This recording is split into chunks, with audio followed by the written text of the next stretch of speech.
While thousands of people took preventative measures not to damage their eyes during this week's eclipse, it seems that a fish farm in Washington state was not prepared for the celestial event. High tides caused by the eclipse caused a net to break, releasing thousands of Atlantic salmon into the Pacific Ocean.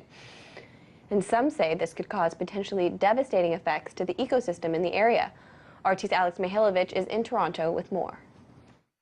So while everybody was planning to protect their eyes, a fishery or a fish farm out in Washington state didn't plan for the eclipse. It seems a net broke and it released hundreds of thousands of fish. Literally 305,000 fish escaped this net. These are Atlantic salmon let loose into the Pacific Ocean. That can't be a good thing. Now, 305,000 fish, how much does that weigh, you're asking? Well, that's about 1,360 tons of fish. This net imploded basically because of the tides that were growing and growing on Saturday towards the eclipse that happened on Monday, and the fish were released. Now, the company in question is a New Brunswick, Canada-based company called Cook Aquaculture. Its website says they've safely and sustainably grown fish, Atlantic salmon, in Puget Sound for more than 30 years, and it says it's an ideal place for growing the fish. Atlantic salmon in the Pacific Ocean. How could that be an ideal place for growing Atlantic salmon? The problem here is that now these fish, I should say, are polluting the ecosystem in the Pacific. And there's a lot of things that can happen here. We have Pacific salmon, which lives in a fragile ecosystem. The Atlantic salmon can eat their eggs, they can spawn where Pacific salmon spawn, move up rivers, and they could bring disease to these areas. So this is not a good thing. Some are saying it could be borderline catastrophic for Pacific salmon. If you want Atlantic salmon, why don't you just have it in the Atlantic? That's where it comes from. That's where these fish farms can be. But it seems somebody was smart and decided, well, the supply chain, why have to ship this stuff over when we can just grow it on the other side of the continent? Anyway, when it comes down to Washington State's Department of Fish and Wildlife, they're asking people who fish all you can possibly can right now, because we want you to catch as much Atlantic salmon as you can and get it out of that ocean, because this is a problem, obviously. So bottom line is Atlantic salmon are now polluting the Pacific Ocean, and it's all due to that solar eclipse. All right, looking directly at the solar eclipse will require some special glasses. Don't look right at it. You will damage your eyes. You definitely will. But many stores and online retailers, they're absolutely sold out, so you can't get them. So sometimes you got to settle for the poor man's version of it, and we're going to do that right now. UCF professor Jan Fernandez. Jan, hi. Good to see you. Good to see you too. You're going to make this in just a second, but let's be clear. You're not going to be here in Florida to see it. You're going to like the best place possible to watch it. Where do you guys go? That's right. We're going to southeast Nebraska, so we're going to be in the path of totality. So we're going to actually, nice. if the weather cooperates, we're going to see a total solar eclipse. How mad would you be if you get all the way out there and it's like raining? Well, it'll be it'll be very frustrating. Yes. Yeah. Well, you could probably get the weather report. You could drive someplace else. That's right. We have some flexibility. Okay. Yes. This first time you've ever seen one? I saw one a long time ago. I saw one in 1991 down in Mexico when I was in college. Yeah. That was the last time I saw a total solar eclipse. Are you excited because it's rare, or are you excited because there's something you can learn from it, or why? I'm really excited because it's rare. It's also because it also kind of appeals to my sense of wonder in the universe, right? It requires this perfect alignment of things in the solar system, right? Yes. So that really appeals to me. I mean, it's probably partially why I'm an astronomer in the first place. Probably, but that kind of thing is, I find that a really exquisite thing it's nice to know experience. That there's order in the universe, some celestial order. I like that. That's right. All right, let's build this thing. All right. You don't need to have organic bran flakes to make it happen. Any box will do. Any cereal box. Okay, so no special glasses. What do I do? That's right. So if it's a cereal box, basically have things that most people have in their house. Sure. This is a little slip of paper. This is going to be the screen. We're going to put this in the bottom. That's the screen inside the side. I cut it out of a piece of paper already. Oh, okay. Right. But you need a white piece of paper to project onto. That's right. That's right. So this is like the movie theater screen. Exactly. And that's the projector. Right, because it's brown on the inside. It's harder to see. So I gotcha. Okay. Right. So all we do is just plop it down in there. Okay. Right. Yeah. And white helps to reflect, I guess, the light from the sun. Right. Better? That's right. Okay. That's right. So you have it taped in there a little bit. Yeah. So it doesn't move around. Yeah.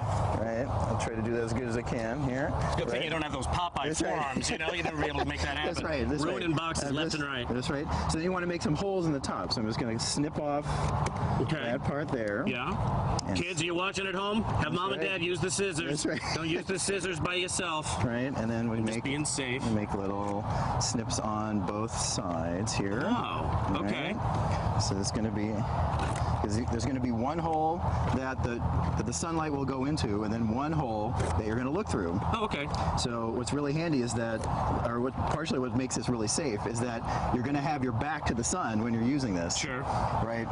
And the sunlight's just going to stream in from over your shoulder into the box. Okay. Right. All right, so you got that. So you got those pieces off, and then we're just going to tape it down in here a little bit. You're doing very well. All right. So that we got a nice.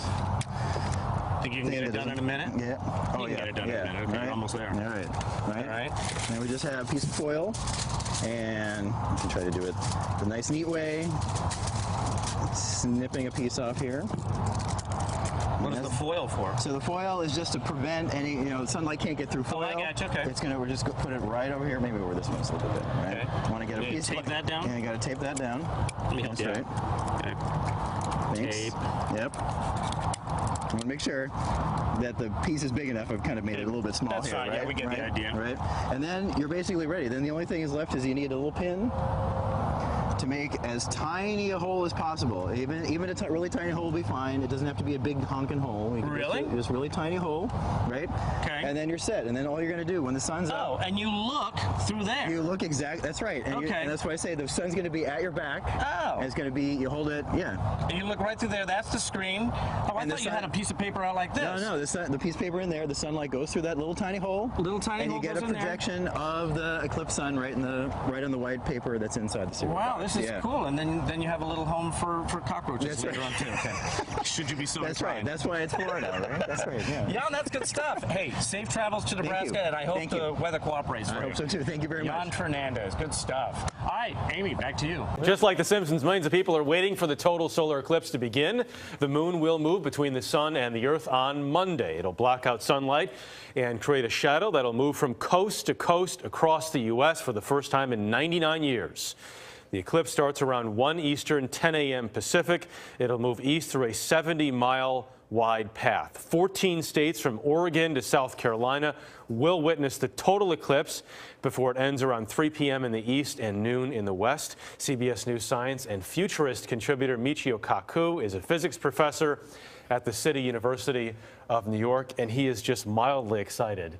I told people you were giddy. Is giddy good? about the eclipse here, right? Yeah. First of all, this should be on everyone's bucket list. Yeah. Okay? You just got to see it. Now, I'm a physicist, and this is about as close as a scientist can get to a spiritual experience. You feel like you're at one with the universe, cosmic forces right there in your sunglasses. I just got goosebumps. It's incredible. No, I said that. I know it did give me goosebumps. Lonnie Quinn said that for him, it's like Christmas morning, that he's coming in on his day off because he wants to see it. He is that excited. You said that it's on your bucket list. And so for those of us who may not be as excited as you are, there may be some people like that, what should we be looking for? How do we wrap our brains around what is actually happening here? Well, we are witnessing a cosmic coincidence. The sun is 400 times farther away than the moon, but it's also 400 times bigger than the moon. Yeah. And the two numbers cancel exactly, and that's why the moon is going to go right in front of the sun. Mm-hmm. This is a cosmic coincidence, and here we are to witness something like that in your own backyard. Yeah. What has science learned from these total eclipses? Well, first of all, the fact that astronomers worked out the mechanics of an eclipse 2,000 years ago was the beginning of astronomy. Mm-hmm. That's where astronomy began to understand why we have eclipses, why the moon goes in front of the sun. Now we want to know about the atmosphere, the corona. It is too hot for its own good. It's about 1 million degrees, the atmosphere of the sun, but the surface of the sun is only 10,000 degrees. You know, there's a Nobel Prize waiting for someone who could figure out why the atmosphere is much hotter than the surface of the sun. which then was responsible for solar flares, gigantic solar flares that one day could knock out our satellites and power stations. So this is very practical. We have to understand the atmosphere to understand these giant coronal mass discharges, which could influence our satellites. And I see you already have your sunglasses. I'm It's all really set to important go. for people to know that you really cannot look at it directly in your eye. You may suffer retinal damage. Yeah. So get your sunglasses that are ISO certified, and then you can watch it, and for 2 minutes and 40 seconds, you'll commune with the universe. I do think that's exciting. I can't wait to talk to you after it. And during. And during it, Yeah, right? Michio Kaku, thank you very much. CBS News will bring you a special report on the total solar eclipse. You can watch starting Monday at 1 Eastern, noon Central, right here on CBS, because even if you're not in the path of totality, you'll still see You'll something. still see something. That's right. Anyone in the continental U.S. will see a partial eclipse or total eclipse. I will be watching. Thank you very much.